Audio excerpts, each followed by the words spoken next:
الحمد لله نحمده ونستعينه ونستغفره ونؤمن به ونتوكل عليه ونعوذ بالله من شرور أنفسنا ومن سيئات أعمالنا من يهده الله فلا مضل له ومن يضلله فلا هادي له ونشهد أن لا إله إلا الله وحده لا شريك له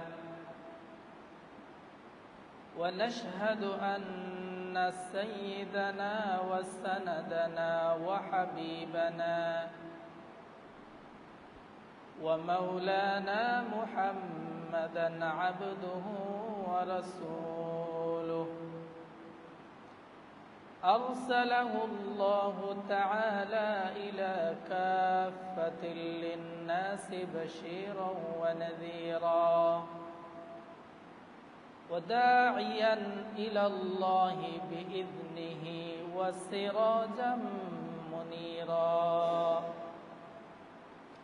فقد قال الله سبحانه وتعالى في كلامه المجيد وفي فرقانه الحميد أعوذ بالله من الشيطان الرجيم بسم الله الرحمن الرحيم إن الله يأمر بالعدل والإحسان وإيتاء ذي القربى وينهى عن الفحشاء والمنكر والبغي يعظكم لعلكم تذكرون وقال رسول الله صلى الله عليه وسلم اتقوا الله واعدلوا بين أولادكم أو كما قال النبي عليه الصلاة والسلام وقال تعالى في شان حبيبه مخبرا وآمرا إن الله وملائكته يصلون على النبي يا أيها الذين آمنوا صلوا عليه وسلموا تسليما اللهم صل على محمد وعلى آل محمد كما صليت على إبراهيم وعلى آل إبراهيم إنك حميد مجيد اللهم بارك على محمد وعلى آل محمد كما باركت على إبراهيم وعلى آل إبراهيم إنك حميد مجيد بلغ العلا بكماله كشف الدجى بجماله حسنت جميع خصاله صلوا عليه وآله আলহামদুলিল্লাহ সকল প্রশংসা মহান রব্বুল আলামিনের দরবারে যে মহান মালিক যে মহান সত্তা আমাকে আপনাকে সকল প্রকার ব্যস্ততা থেকে ফারেক করে তার মহান হুকুম আদায়ের উদ্দেশ্যে বাড়ি থেকে রওনা দিয়ে মসজিদ পর্যন্ত আসার এবং বসার সুযোগ করে দিয়েছেন সকলে পড়ি আলহামদুলিল্লাহ দুরুদ ও সালাম পেশ করি সাইয়্যিদুল মুরসালিন খাতামুন নবিয়্যিন আহমদ মুস্তাফা মুহাম্মদুর রাসূলুল্লাহ সকলে পড়ি সাল্লাল্লাহু আলাইহি ওয়াসাল্লাম আল্লাহুম্মা সাল্লি আলাইহি আল্লাহুম্মা বারিক আলাইহি সম্মানিত মুসল্লিয়ান ইকরাম, ধারাবাহিক আলোচনায় আমরা ছিলাম। আলোচনার শিরোনাম ছিল আল্লাহ তাআলার পছন্দনীয় গুণাবলী। আমরা গত 2 জুমাতে অন্তত 5টা গুণাবলী নিয়ে আলোচনা করেছি, যেগুলোর ব্যাপারে স্বয়ং রব্বুল আলামিন নিজেই ঘোষণা দিয়েছেন যে ওই গুণাবলীগুলো তিনি পছন্দ করেন। সুবহানাল্লাহ। এই শিরোনামের ভিত্তিতে আজকেও এমন 2টা গুণাবলী নিয়ে আলোচনা করব, যেটার ব্যাপারে স্বয়ং রব্বুল আলামিন নিজেই ঘোষণা দিয়েছেন আমি এই গুণাবলীগুলোকে পছন্দ করি, ভালোবাসি।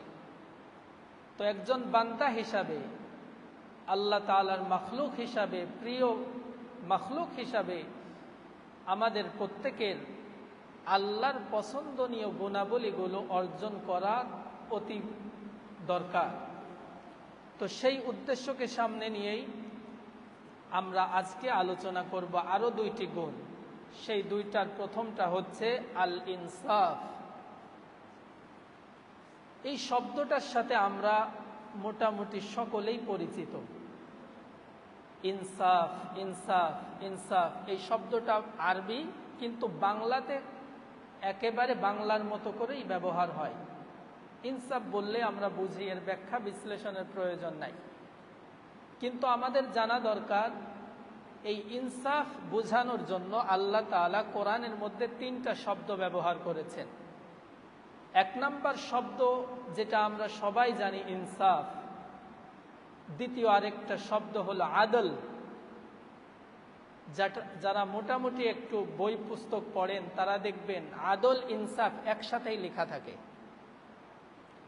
3 নম্বর আরেকটা শব্দ আল্লাহ তাআলা ব্যবহার করেছেন, সেটা হলো কিসত, যেটার থেকে আল্লাহ তাআলা কোরআনে হাকিমের মধ্যে সরাসরি আয়াত নাজিল করে বলেছেন। আল্লাহ তাআলা রাসূল করিম সাল্লাল্লাহু আলাইহি ওয়াসাল্লামকে নির্দেশ করে বলছেন, ওয়া ইন হাকামতা, হে নবী আপনি যখন বিচার ফয়সালা করবেন, ফাহকুম বাইনাহুম বিল কিসত, আপনি তাদের মাঝে ন্যায় বিচার করবেন।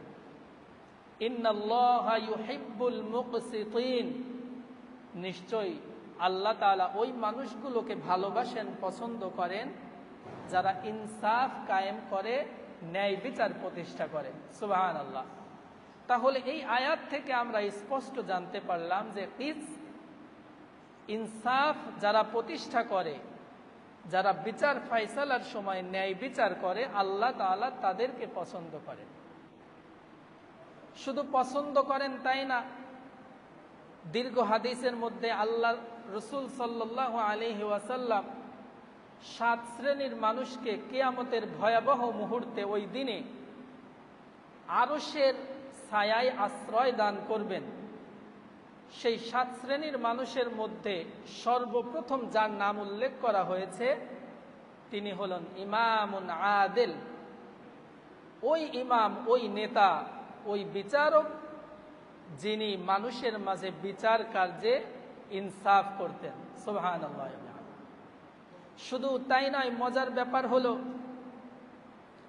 আমরা মসজিদে আসা, বসে থাকা এটাকে ভালো কাজ মনে করি, মসজিদের সাথে সম্পর্ক থাকা এটাও ভালো কাজ মনে করি। আল্লাহ তাআলা মসজিদে একজনের অন্তর সবসময় লেগে থাকার যে গুণ, যে ফজিলাত, আরেকজন মানুষ কোন রকম ফরজ ইবাদত পালনের পরে তার স্থানে গিয়ে ন্যায় বিচার প্রতিষ্ঠা করলেও তার মর্যাদা একইভাবে উল্লেখ করেছেন। কারণ ওই 7 শ্রেণীর মানুষের মধ্যে 1 শ্রেণীর মানুষের কথা আমরা জানি, ওয়ারাজুলুন কলবুহু মুআল্লাকুম বিল মাসাজিদ, আরশের নিচে আশ্রয় পাবেন আরেক শ্রেণীর মানুষ যাদের অন্তর সবসময় মসজিদের সাথে লেগে থাকে। সুবহানাল্লাহ। তো আমার অন্তর মসজিদের সাথে থাকুক, আমি অধিকাংশ সময় মসজিদে পার করি, এটা যে ভালো কাজ এটা আমরা সবাই জানি। কিন্তু একই সমমর্যাদার আরেকজন ব্যক্তি যিনি হয়তো মসজিদে বেশি সময় দিতে পারেন না, নামাজের পরে তার দায়িত্বের কারণে মসজিদ থেকে তাকে তাড়াতাড়ি চলে যেতে হয়, পারিবারিক দায়িত্ব, সামাজিক দায়িত্ব, রাষ্ট্রীয় দায়িত্ব, বিভিন্ন দায়িত্বের কারণে তাকে মসজিদ থেকে তাড়াতাড়ি চলে যেতে হয়, কিন্তু তিনি তার অবস্থানে গিয়ে যদি ইনসাফ প্রতিষ্ঠা করেন, সারাদিন যেই ব্যক্তি মসজিদে বসে আল্লাহর ইবাদত করলো তিনি যেই মর্যাদার, আর যেই ব্যক্তি ফরজ ইবাদতের পরে তার অবস্থানে গিয়ে ইনসাফ প্রতিষ্ঠা করলো তিনিও একই মর্যাদা। সুবহানাল্লাহ। সম্মানিত হাজিরিন, ইনসাফ প্রতিষ্ঠা করা আল্লাহ তাআলার কাছে এত প্রিয় যে সেটাকে বোঝানোর জন্য রাসূল সাল্লাল্লাহু আলাইহি ওয়াসাল্লামকে দৃঢ়কণ্ঠে তিনি বোঝাচ্ছেন, হে নবী, ইনসাফ প্রতিষ্ঠা আমার কাছে এতটাই গুরুত্বপূর্ণ যে সেটার ক্ষেত্রে আপনি শত্রুদের কাছে শত্রুতা করতে গিয়েও আপনাকে ইনসাফ রক্ষা করতে হবে। আল্লাহু আকবার। কথাটার ভারত্ব, গুরুত্ব কতটুকু হয়তো উপলব্ধি করতে পারছি না। আল্লাহর রাসূলকে আল্লাহ তাআলা বলছেন, হে নবী, আপনার সাথে কারো শত্রুতা থাকতে পারে, তার পরিপ্রেক্ষিতে আপনিও শত্রুতা করবেন, কিন্তু সেই শত্রুতার পরিমাণ যেন লিমিট ক্রস না করে। যতটুকু প্রাপ্য শত্রুতা, বিদ্বেষ, তার সাথে সংঘর্ষ যতটুকু প্রয়োজন, এর থেকে যেন সামান্য একটু বেশি না হয়। আল্লাহ তাআলা কোরআনে হাকিমের মধ্যে বলছেন, ওয়ালা ইয়াজরিমান্নাকুম শানাআনু কওমিন আলা আল্লা তা'দিলু। কোন বংশের সাথে, কোন ব্যক্তির সাথে, কোন গোত্রের সাথে আপনার বিদ্বেষ আছে, শত্রুতা আছে, কিন্তু এই শত্রুতা আপনাকে যেন বেইনসাফি করতে উদ্বুদ্ধ না করে। আল্লাহু আকবার। তাহলে একটু চিন্তা করে দেখেন, যেখানে আল্লাহ তাআলা শত্রুর সাথে শত্রুতা করতে গিয়ে ইনসাফ রক্ষা করতে বলেছেন, সেখানে একজন মুমিনের সাথে, একজন ভাইয়ের সাথে, একজন মুসলিম ভাইয়ের সাথে আমার সম্পর্কটা কেমন হওয়া দরকার। সম্মানিত হাজিরিন, আরেকটা গুরুত্বপূর্ণ বিষয় জানা দরকার।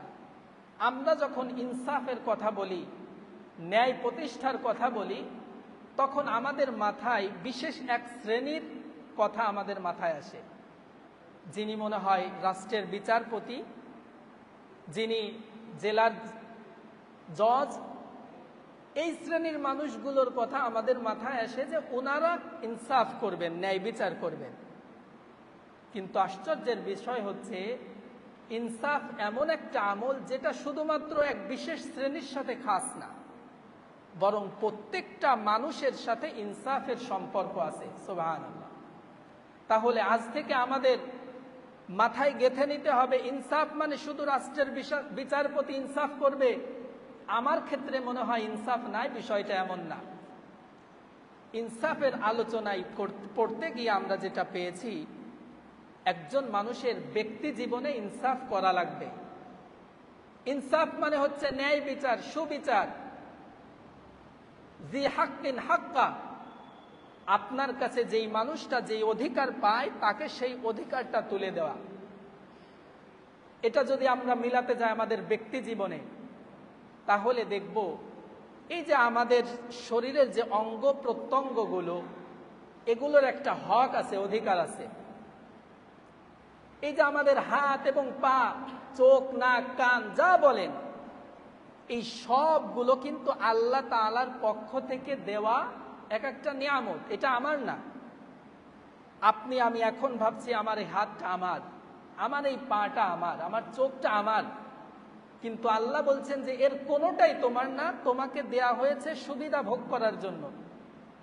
তোমার হাত দেওয়া হয়েছে, পা দেওয়া হয়েছে চলার জন্য, চোখ দেওয়া হয়েছে দেখার জন্য। তবে এই চলা, এই ধরা, এই দেখা যদি সুনির্দিষ্ট পথে না হয়, তাহলে এই হাত, পা, চোখগুলো কিন্তু কিয়ামতের দিন তোমার বিরুদ্ধেই সাক্ষী দিবে। তখন বুঝবে, মনে পড়বে, বিশ্বাস করতে পারবে যে এগুলো কোনোটাই আমার না। আল্লাহ তাআলা বলছেন, নাখতিমু আলা আফওয়াহিহিম ওয়া তুকাল্লিমুনা আইদিহিম ওয়া তাশহাদু আরজুলুহুম বিমা কানু ইয়াকসিবুন। সেদিন তোমাদের হাত, তোমাদের পা কথা বলবে, তোমাদের বিরুদ্ধে কথা বলবে। তোমাদের হাত কথা বলবে, পা কথা বলবে, তোমাদের জিহ্বাটা, তোমাদের মুখটা সেদিন বন্ধ করে দেয়া হবে। তাহলে এই কথার দিকে যদি আমরা কল্পনা করি, তাহলে দেখেন যে এই হাত দিয়ে আমি অন্যের উপর অত্যাচার করছি, এই হাত আমার না, এটা আমাকে সুবিধা ভোগ করার জন্য দেয়া হয়েছিল। এই পা দম্ভ করে চলার জন্য দেয়া হয় নাই। নম্রতা, ভদ্রতা এগুলোর জন্য দেয়া হয়েছিল। আমার যে বিবেকটা, কল্বটা, এই কল্ব এটাও আমার না, এটার ব্যাপারেও আমাকে জিজ্ঞাসা করা হবে। তাহলে এই হাত আমার কাছে কিছু পায়, এই পা আমার কাছে কিছু পায়, এই কল্ব অন্তর যেটা সেটাও আমার কাছে কিছু প্রাপ্য, তাদের এই প্রাপ্য হকগুলো আমাকে দিতে হবে। সম্মানিত হাজিরিন, কলব আমাদের কাছে কি কি পায়? ইনসাফের কথা বলছি। ইনসাফ শুধুমাত্র রাষ্ট্রের বিচারপতি করবে তা না, আপনার ব্যক্তি জীবনে আপনি ইনসাফ কায়েম করছেন কিনা এটা আপনাকে আগে দেখতে হবে। তাহলে আপনার কলব মাঝে মধ্যে আপনাকে স্মরণ করিয়ে দেয় না, বান্দা তোমার কিন্তু নামাজ পড়া দরকার। বয়স হতে হতে 40-50 দাড়ি পেকে যাচ্ছে, তুমি এখনো নামাজে নিয়মিত না, মাঝে মধ্যে মনে হয় কি হয় না? তার মানে আল্লাহ আপনাকে রিমাইন্ডার দিচ্ছে, স্মরণ করিয়ে দিচ্ছে যে এই অন্তর তোমার যে অধিকার সেটা বুঝিয়ে দিচ্ছে, কিন্তু সেটা পালন করতেছো না। আমরা দোয়ার মধ্যে একটা কথা সব সময় বলি, নামাজের দোয়ায়ে মাসুরা, আল্লাহুম্মা ইন্নী যালামতু নাফসি, হে আল্লাহ আমি আমার নফসের উপরে, কলবের উপরে জুলুম করেছি। ইনসাফের বিপরীত শব্দ হলো জুলুম, অত্যাচার। তাহলে আমাদের একটু স্মরণ করা দরকার, উপলব্ধি করা দরকার অন্তরের সাথে কিভাবে অত্যাচার করে, অন্তরের সাথে কিভাবে জুলুম করে। অন্তরের সাথে জুলুমের কাজ হচ্ছে, অন্তর আপনাকে স্মরণ করিয়ে দিচ্ছে আল্লাহর ইবাদত করতে হবে, আল্লাহর পথে চলতে হবে, কিন্তু অন্তরের ওই স্মরণ করিয়ে দেয়া কথাটা আমি মানছি না।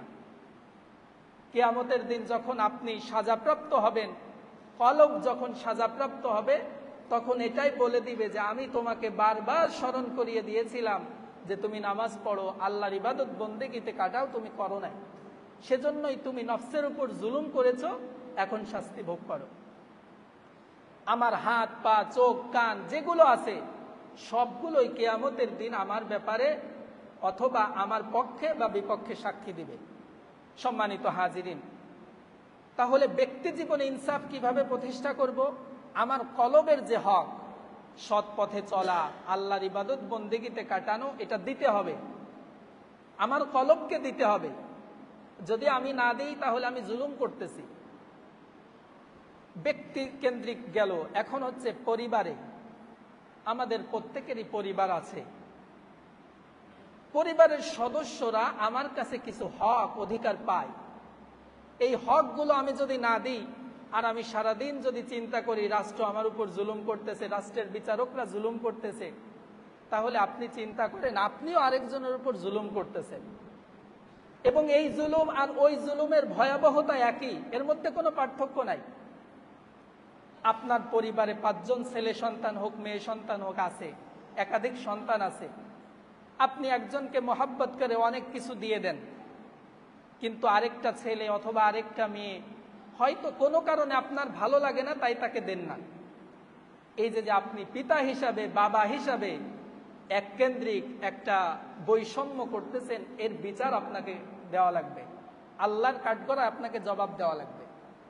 সন্তান হিসাবে যতটুকু পাওনা ততটুকু তাকে দিতেই হবে, হোক সে সন্তানটা আপনার চোখে ভালো অথবা খারাপ।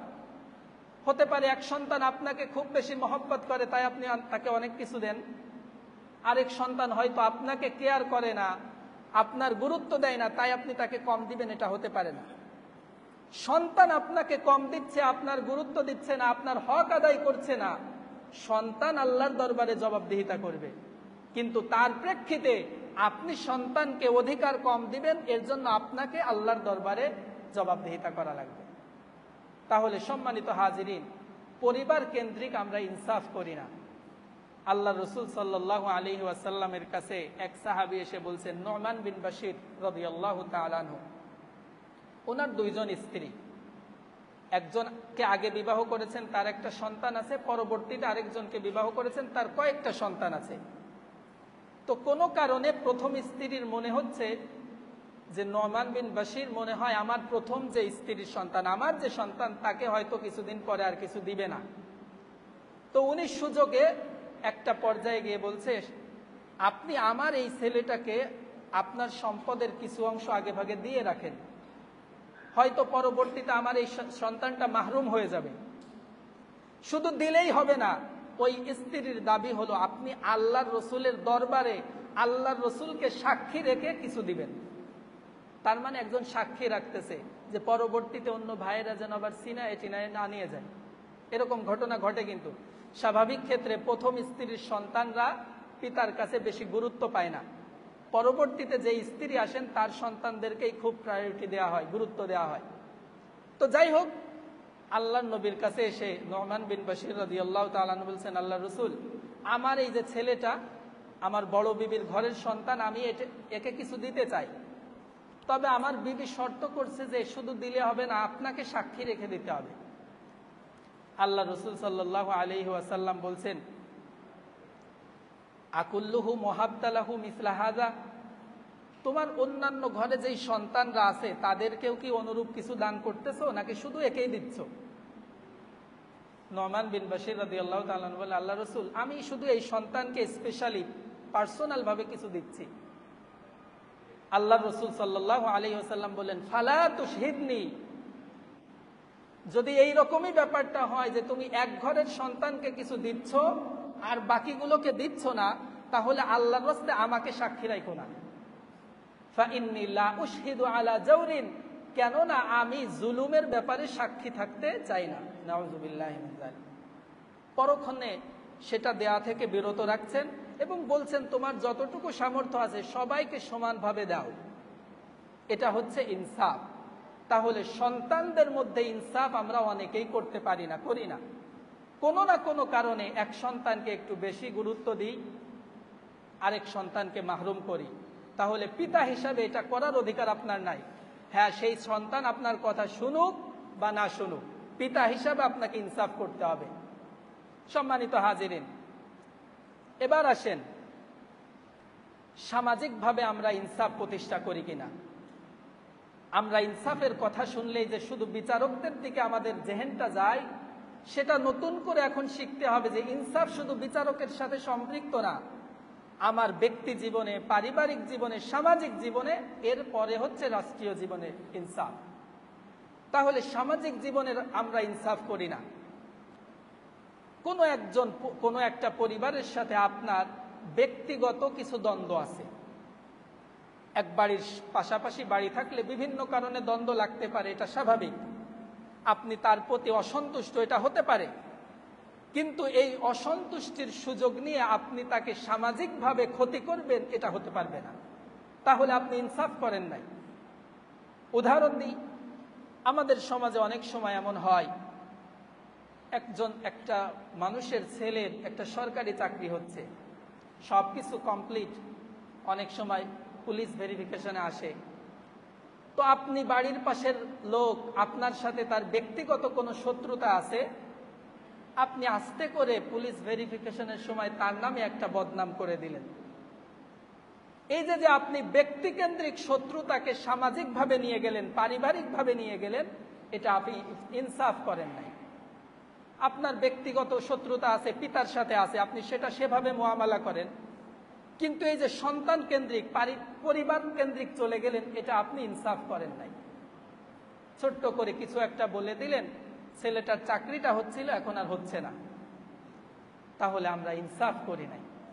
শুধু তাই নাই, বাড়ির পাশের একটা মেয়ের বিবাহ, মেয়েটা আসলে ভালো, কিন্তু ছেলে পক্ষ থেকে খোঁজ খবর নিতে আসছে, আপনার ব্যক্তিগত শত্রুতা আছে, ব্যক্তিগত মনোমালিন্যতা আছে, এই কারণে আপনি ছেলে পক্ষকে সামান্য কিছু বলে দিলেন, যার কারণে বিয়েটা আর হচ্ছে না। এই যে আপনি ব্যক্তিগত শত্রুতাকে পারিবারিক শত্রুতায় রূপদান করলেন, এটা আপনি ইনসাফ করেন নাই। এবং আল্লাহর কসম, মনে রাখেন, একজন বিচারক যদি একটা বিচারের মাধ্যমে একজনকে সারা জীবন জেল কাটায় অথবা ফাঁসির কাষ্ঠে ঝুলায়, সে যে ভাবে অপরাধী, আপনি এই সামান্য একটা বিবাহের ক্ষেত্রে বেইনসাফি করলেন, আপনিও সমান অপরাধী। তাহলে সম্মানিত হাজিরিন, ইনসাফের কথা আসলে আগে আমার দিকে তাকাতে হবে, আমি ইনসাফ করছি কিনা, আমার ব্যক্তি জীবনে আমি আমার কলবের সাথে ইনসাফ করছি কিনা, পারিবারিক জীবনে আমার স্ত্রী পুত্রদের সাথে ইনসাফ করছি কিনা, সামাজিক জীবনে আমার অপর ভাইয়ের সাথে ইনসাফ করছি কিনা, এটা আগে লক্ষ্য রাখতে হবে। এরপরে হচ্ছে রাষ্ট্রীয় জীবনে ইনসাফ। বলেন তো, কোন ব্যক্তি যদি ব্যক্তিগত, পারিবারিক, সামাজিক জীবনে ইনসাফ প্রতিষ্ঠাকারী হয়, ওই রকম একজন মানুষ রাষ্ট্রীয় পর্যায়ে গিয়ে বেইনসাফি করবে মনে হয়? কোশ্চিন কালেও সম্ভব না। তাহলে রাষ্ট্রীয় জীবনে আমাদের বেইনসাফি, জুলুম দূর করতে হলে আগে ব্যক্তি জীবনে ইনসাফ প্রতিষ্ঠা করতে হবে, ঠিক কিনা? সম্মানিত হাজিরিন, ইনসাফের উদাহরণ যদি দিই তাহলে পরতে পরতে শুধুমাত্র আমাদের দুর্বলতাটাই প্রকাশ পায়। আজকে আপনি একজন চেয়ারম্যান, একজন মেম্বার, উপজেলা চেয়ারম্যান, আরেকটু পর্যায়ে গিয়ে এমপি সাহেব, মন্ত্রী সাহেবদের উপর আমরা দোষারোপ করি এবং তারা দোষ করেন। আমি বলছি না তারা দোষ করেন না, কিন্তু তারা যতটুকু দোষ করেন এই দোষের পিছনে আমি শতভাগ দায়ী। একটু খেয়াল করে দেখেন, একটা মেম্বার ইলেকশন করতে বর্তমান 50 লাখ টাকা লাগে, আরো বেশিও লাগতে পারে। একটা চেয়ারম্যান ইলেকশন করতে গিয়ে 1 কোটি 1.5 কোটি টাকা লাগে। ওই টাকাটা কি উনি খান নাকি আমরা খাই? আমরা যে বলি জনপ্রতিনিধিরা ভোটের আগে যেই পরিমাণ আমাদের দরজায় আসেন, ভোটের পরে আর জীবনেও একদিন দেখা যায় না। এর দায় কি, ভার কি আমাদের উপর না তাদের উপর? তাদের যদি দায়ভার থাকে, আমাদের উপরও শতভাগ দায়ভার আছে। কারণ আপনি ভোট, এটা একটা আপনার আমানত, একটা শাহাদা, একটা সাক্ষী। আপনি এই সাক্ষ্যটা যে ব্যক্তি ভালো মানুষ তাকে দেখে শুনে দেবেন, এটা আপনার রাষ্ট্রীয় অধিকার এবং ইসলামও এই অধিকার প্রতিষ্ঠার জন্য আপনাকে বলেছে। কিন্তু আপনি 1000 টাকার বিনিময়ে, একটা পান, একটা চার বিনিময়ে যদি আপনার ভোটটা আপনি অযোগ্য প্রয়োগ করেন এবং পরবর্তীতে সেই জনপ্রতিনিধি যদি আপনার কোনোদিন খোঁজ না নেয়, এই দোষ কি আমার না তার?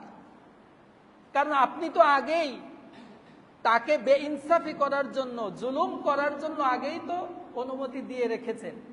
কারণ তার যে চেয়ারম্যান ইলেকশন করতে গিয়ে 1.5 কোটি টাকা খরচ হয়েছে, উনি ওই টাকাটা কোত্থেকে আনবেন? পরবর্তীতে সরকারি বাজেট যা আসবে সব তার পকেটে ঢুকাবেন। কারণ আপনি তো তাকে বুঝে শুনে, সম্মতিক্রমে, সসম্মানে তাকে ভোটটা দেন নাই, তার ভোট তো কিনে নিতে হয়েছিল। তাহলে এই যে 1.5 কোটি টাকা তিনি খরচ করেছেন, এই টাকাটা তিনি উঠাবেন, এটাই স্বাভাবিক। তাহলে সম্মানিত হাজিরিন, আপনি কতটুকু ব্যক্তি পর্যায়ে, সামাজিক পর্যায়ে ইনসাফ করছেন, এটার উপর ভ্যারি করবে রাষ্ট্রীয় জীবনে আপনি কতটুকু ইনসাফ পাবেন। আপনি যদি যোগ্য মানুষকে বসান, হতে পারে আপনার ভুল হচ্ছে, আপনি মনে করেছেন লোকটা ভালো, কিন্তু পরক্ষণে দেখছেন পরবর্তীতে ভালো না, সেটা ভিন্ন কথা। কিন্তু আপনি বিবেক বিবেচনা খাটিয়ে একজন জনপ্রতিনিধি পাঠান, এরপরে যদি সে ইনসাফি করে, আপনি যদি টাকা না খান, চা না খান, ঘুষ কিছু না খান, এরপরে আপনি তাকে দায় দিতে পারবেন। কিন্তু আপনি আমি যদি আগেই টাকা পয়সা খেয়ে বসে থাকি, এরপরে সে যদি আমার কোনো খোঁজ খবর না নেয়, এর জন্য আমি শতভাগ দায়ী, ঠিক কিনা? সম্মানিত হাজিরিন, ইনসাফ কিভাবে প্রতিষ্ঠা হয়েছিল রাসূল করিম সাল্লাল্লাহু আলাইহি ওয়াসাল্লামের জীবনে অসংখ্য ঘটনা আছে। আমাদের সমাজেও ইনসাফ আমরা করি, তবে সেটা যদি ভিন্ন মতের, ভিন্ন দলের লোক হয়। আমার দলের লোক, আমার পক্ষের লোকের ব্যাপারে আমরা ইনসাফ করি না।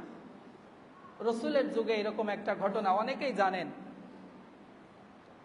বনু জুয়াইরিয়া গোত্রের একটা মহিলা, বনু মাখজুমিয়া গোত্রের এক মহিলা, তার নামও ফাতেমা। কোনো কারণে উনি চুরির শিকার হয়েছেন, চুরি করে ফেলেছেন, ধরা পড়েছেন, সাক্ষী সবকিছু আছে। সাহাবায়ে কেরাম রাসূলের কাছে আবদার জানাবেন, ইয়া রাসূলুল্লাহ, এই মাখজুমিয়া গোত্রের যে মহিলা ফাতেমা, এ সম্ভ্রান্ত পরিবারের মহিলা, এই মহিলার যদি চুরির অপরাধে হাত কেটে দেওয়া হয় তাহলে একেবারে বদনাম ছড়িয়ে যাবে, এটা করা যাবে না। কিন্তু সাহাবায়ে কেরাম আল্লাহর রসুলের দরবারে সুপারিশ করতে সাহস পাচ্ছেন না। যায়েদ বিন হারেসা রাদিয়াল্লাহু তাআলা আনহুর ছেলে উসামাকে পাঠালেন। উসামাকে আল্লাহর রসুল খুব পছন্দ করতেন। উসামাকে পাঠালেন, উসামা ভাই তুমি যাও, তোমার কথা আল্লাহর রসুল শুনবে, তুমি একটু বলো। উসামা এসে আল্লাহর রসুলের কাছে বললেন, আল্লাহ রসুল, এই যে মহিলা স্বাভাবিক চোর ফ্যামিলির লোক না, কোনো কারণে চুরি করে ফেলেছে, এখন আপনি যদি তাকে দণ্ডবিধি হিসাবে হাত কেটে দেন, এটা বেমানান হয়ে যায়, এটা মুসলমানদেরই সম্মান ক্ষুণ্ণ হবে। আল্লাহ রসুল সাল্লাল্লাহু আলাইহি ওয়াসাল্লাম উসামার প্রতি এত রাগান্বিত হয়েছেন, লাল হয়ে গেছেন, ধমক দিয়ে বলছেন, লাউ আন্না ফাতিমাতা বিনতি মুহাম্মদ সারাকাত লাকাতাতু ইয়াদাহা। উসামা, তুমি শুনে রাখো, বনু মাখজুমিয়া গোত্রের ফাতেমা তো অনেক দূরের কথা, আমি নবী মুহাম্মাদের কন্যা ফাতেমাও যদি চুরি করে ধরা পড়তো, আমি তার হাত কাটতে একটুও দ্বিধাবোধ করতাম না। আল্লাহু আকবার। এর নাম হচ্ছে ইনসাফ, যে আপনি কোনো জায়গায় বিচার সঠিকভাবে প্রয়োগ করবেন খুব ভালোভাবে, আর আপনার পক্ষের লোক না হলে আপনি করবেন না, এর নাম ইনসাফ না। তবে এই ইনসাফগুলো পাওয়ার জন্য আগে যেগুলো বলছি, ব্যক্তিগত জীবনে, পারিবারিক জীবনে, সামাজিক জীবনে ইনসাফ প্রতিষ্ঠা করতে হবে। এরপরে আপনি রাষ্ট্রীয় জীবনে অটোমেটিক ইনসাফ পাবেন ইনশাআল্লাহ। সম্মানিত হাজিরিন, ওমর রাদিয়াল্লাহু তাআলা আনহুর একটা ঘটনা, আলী রাদিয়াল্লাহু তাআলা আনহুর ঘটনা, অসংখ্য ঘটনা আছে ইনসাফ কাকে বলে। আলী রাদিয়াল্লাহু তাআলা আনহু, তার একটা লৌহ বর্ম ছিল যেটা পরে তিনি যুদ্ধ করতেন। কোনো এক সফর থেকে আসার সময় ঘোড়ার পেছনে রেখেছেন, ঝাঁকিতে ঝাঁকিতে পড়ে গেছে। ওনার চিহ্ন আছে, জানেন যে এটা আমার, নির্দিষ্ট আলামত আছে।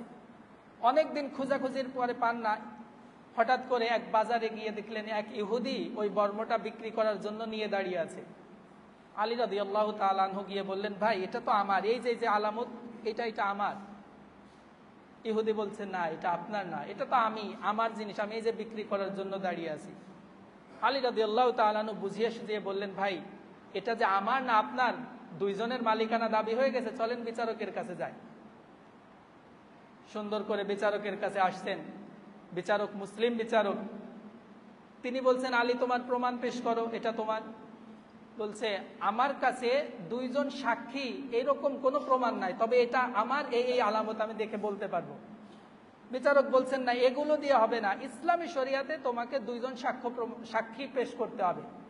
আলী রাদিয়াল্লাহু তাআলা বলছেন, আমার বড় ছেলে হাসান ও সাক্ষী, ও জানে। বিচারক বলছেন, ইসলামে এরকম কোনো বিধান নাই যে রক্তের সম্পর্কীয় কেউ নিজের ব্যাপারে সাক্ষী হবে, এটা ইসলামে সমর্থন করে না। আপনি ভালো না খারাপ, আপনার স্ত্রীর ছেলে এসে বলল, অথবা আপনার মেয়ে এসে বলল, আপনার ভাই এসে বলল যে আপনি ভালো, ইসলামে এই সাক্ষী গ্রহণযোগ্য না। ভিন্ন কেউ হতে হবে, রক্তের সম্পর্কের বাইরের কেউ হতে হবে। সুতরাং আপনার কোনো সাক্ষী নাই, এই বর্মটা ইহুদিরই, কারণ ওর এখন মালিকানায় আছে, দখলে আছে। আলী রাদিয়াল্লাহু তাআলা আনহু কোনো কথা না বলে নিশ্চুপে সেটা মেনে নিলেন। যখন দুজনে চলে যাবেন এরকম অবস্থা, আলী রাদিয়াল্লাহু তাআলা আনহু উঠে পড়েছেন মজলিস থেকে, তখন ইহুদি লোকটা দাঁড়ালেন এবং বিচারককে বললেন, আমি একটু কথা বলতে চাই। কথাটা হলো, এই বর্মটা মূলত আমার না, আমি পেয়েছিলাম, কিন্তু আমি আজকে বুঝে ফেললাম ইসলামে ইনসাফ কাকে বলে।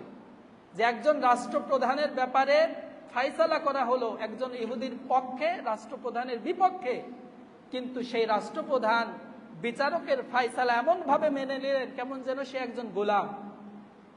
এর থেকে সুন্দর আর কোনো ধর্ম পৃথিবীতে হতে পারে না। সুতরাং আমি কালেমা পড়ে মুসলমান হয়ে গেলাম, সুবহানাল্লাহ। তাহলে এই হলো ইনসাফের নমুনা। সম্মানিত হাজিরিন, সর্বশেষ যেই কথাটা আবার রিপিট করি, ইনসাফ আল্লাহর কাছে এতটাই গুরুত্বপূর্ণ যে আল্লাহর রসুলকে আল্লাহ তাআলা বলেছেন, শত্রুতা করতে গিয়েও আপনাকে ইনসাফ করতে হবে। যে যতটুকু শত্রুতা পাওয়ার প্রাপ্য তাকে ততটুকু শত্রুতা দিবেন, এর থেকে বাড়ায় দিতে পারবেন না। এই কথার উপর চিন্তা করে আমাদের ইনসাফ প্রতিষ্ঠা করা দরকার। যদি ইনসাফ প্রতিষ্ঠা না করি তাহলে তেমন কিছু হবে না, শুধুমাত্র আমাদের উপর গজব নেমে আসবে। তিরমিজি শরীফের 2168 নম্বর হাদিস, আল্লাহ রসুল সাল্লাল্লাহু আলাইহি ওয়াসাল্লাম বলছেন, ইন্নান নাস ইযা রাআউ যুলমান, কোন ব্যক্তি যদি জুলুম দেখে, ফালাম ইয়াখুজ, সেই জুলুম সে প্রতিহত করার জন্য কোনো পদক্ষেপ নিচ্ছে না, আইয়াউমাল্লাহু বিইকাব, তাহলে আল্লাহ তাআলা কি করবেন? পুরা জাতির উপর আযাব নাজিল করবেন। জোরে বলুন নাউযুবিল্লাহ। আমরা অনেকে মনে করি যে আমি তো ভালো আছি। ভাই, আপনিও ভালো নাই, কারণ আপনার উপর একটা দায়িত্ব যে আপনি নিজে ইনসাফ করবেন, জুলুম করবেন না। আরেকটা দায়িত্ব হলো আপনি জুলুম প্রতিহত করবেন। সেটা বিভিন্ন ভাবে হতে পারে। যত কৌশল আপনার কাছে আছে, আপনার অ্যাবিলিটি সামর্থ্যে আছে, সেটা আপনি প্রয়োগ করবেন। যদি এটা প্রয়োগ না করেন তাহলে আপনিও ওই জুলুমের দায়ে দোষী। আল্লাহ তাআলা আমাদেরকে বোঝার তৌফিক দান করুন। আরেক হাদিসে আল্লাহ নবী সাল্লাল্লাহু আলাইহি ওয়াসাল্লাম বলেছেন, মা মিন কওমিন ইয়াজহুরু ফীহিমুল বাগয়ু, কোন কওমের মধ্যে যদি অবাধ্যতা, জুলুম, অত্যাচার ব্যাপক আকার ধারণ করে, তাহলে আখাযু বিসসিন্না, তাহলে ওই জাতিকে আল্লাহ তাআলা দুর্ভিক্ষ, অভাব অনটনের মধ্যে ফেলে দেন। আমি এই কথা অনেকবার বলেছি। এখন আমাদের অনেক কিছু আছে, আবার অনেক কিছু নেই, তার মানে বরকত নাই। এটা শুধুমাত্র এর মূল পেছনে কারণ হচ্ছে আমাদের মধ্যে জুলুম হচ্ছে অহরহ, কিন্তু ব্যক্তিকেন্দ্রিক, পারিবারিক, সামাজিক, রাষ্ট্রীয়ভাবে জুলুম হচ্ছে, কিন্তু সেই জুলুমগুলো প্রতিহত করার জন্য আমাদের কোনো প্রচেষ্টা নাই। আমরা মনে করছি আমি ভালো আছি, তাহলে আযাব কেন আসবে, গজব কেন আসবে? না ভাই, আপনার দায়িত্ব হলো নিজে জুলুম করবেন না, এবং কেউ যদি জুলুম করে তাকে প্রতিহত করবেন। কিভাবে করবেন? সামর্থ্য থাকলে হাত দিয়ে করবেন, হাত দিয়ে করার সামর্থ্য না থাকলে মুখ দিয়ে করবেন, মুখ দিয়ে করার সামর্থ্য না থাকলে মনে মনে ঘৃণা করবেন, সাথে সাথে পদক্ষেপ নেবেন যে পরবর্তীতে কিভাবে জুলুমটা দূরীভূত করা যায়। আল্লাহ তাআলা আমাদেরকে বুঝার, আমল করার তৌফিক দান করুন। ওয়া আখিরু দাওয়ানা আনিল হামদুলিল্লাহি রাব্বিল আলামিন।